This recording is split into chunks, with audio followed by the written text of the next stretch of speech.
আয় খেতে বস বাবু, আয় বাবু রে, বসে পড়। দারুণ হয়েছে, দারুণ দারুণ বাবু, বসে পড়। আসছে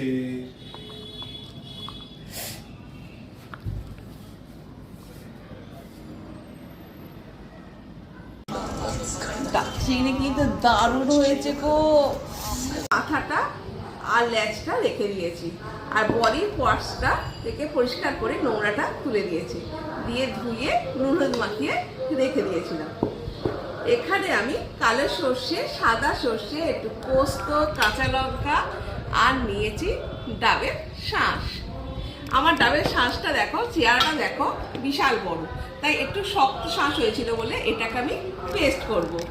আর একটা ডাব নিয়ে এসেছিলাম, সেখান থেকে নরম শাঁস, এটা আলাদা করে পেস্ট করব, এটা দুধের জন্য। আর এখানে আমি নারকেলের জন্য জলটা রেখেছি, এটা কিন্তু অবশ্যই লাগবে, নইলে কিন্তু স্মেলটা আসবে না। আর একটু আদা, রসুন, পেঁয়াজ নিয়েছি, এটাই পেস্ট করবো। এবার রান্নাটা দেখবে, অবশ্যই দেখবে কিন্তু। তেল, সর্ষের তেল ছেড়েছে। এখানে এবার আমি চিংড়ি মাছগুলো হালকা করে ভেজে দেবো। চিংড়ি মাছ কিন্তু কোনোদিনই বেশি ভাজতে নেই, তাহলে কিন্তু চিংড়ি মাছের স্বাদটাই নষ্ট হয়ে যায় শক্ত হয়ে গেলে। জাস্ট এটি প্রতিট করে একবার করে নেড়ে চলবে। এবার আমি তুলে নেব।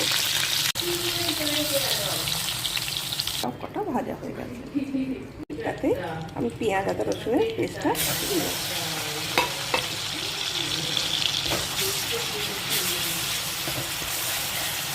এখানে দেখো আমি সর্ষে পোস্ত পেস্টটা এই মাছ চলে গেছে, এখানে আমি দিয়ে দিলাম।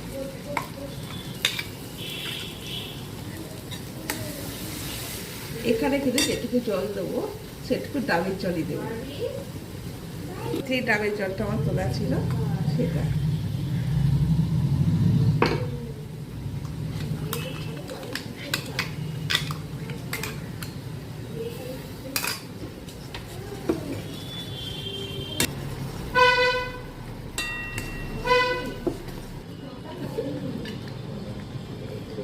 মাছের পরিমাণ অনুযায়ী নুন দিচ্ছি।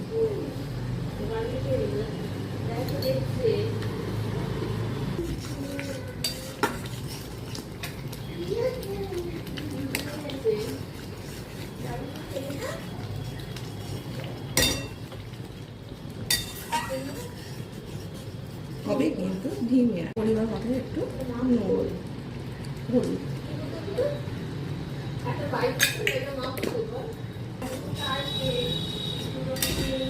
অ্যাড করে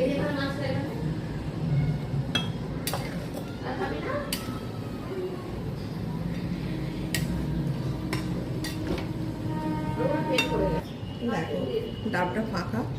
এবার আমি এখানে চামচে করে আস্তে আস্তে এটা সবটাই ভিতরে ঢুকিয়ে দেবো। আস্তে করে ঢুকানো ভালো, কারণ গরম তো। অফ করে দিচ্ছি।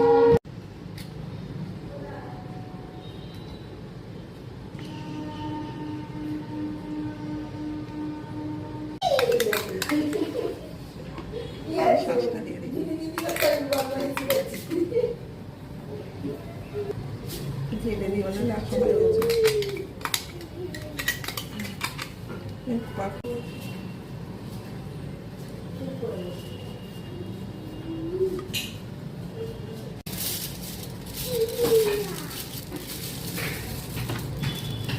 এটা কিন্তু আধা ঘন্টার মতো হবে, আমি একটু কম আঁচ করে দিচ্ছি। হচ্ছে কিন্তু ওরি ওরি হয়ে গেছে, হয়ে গেছে, হয়ে গেছে। দেখো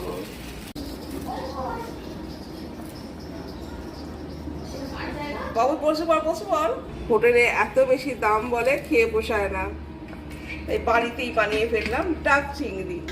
আর ভালো লাগছে। হ্যাঁ গো, আর সবচেয়ে বড় কি জানো, ডাবের যে স্মেলটা না এর মধ্যেই আসবে, নইলে কিন্তু তুমি যতই নারকেল বাটা দাও, যে এটা এই ভাটেই রান্না করো, সেই স্মেলটা আসে না। এইটাতে পার্টিকুলার ডাবের স্মেল চিংড়ি মাছের মধ্যে ঢুকবেই ঢুকবে। অবশ্যই করো, ভালো।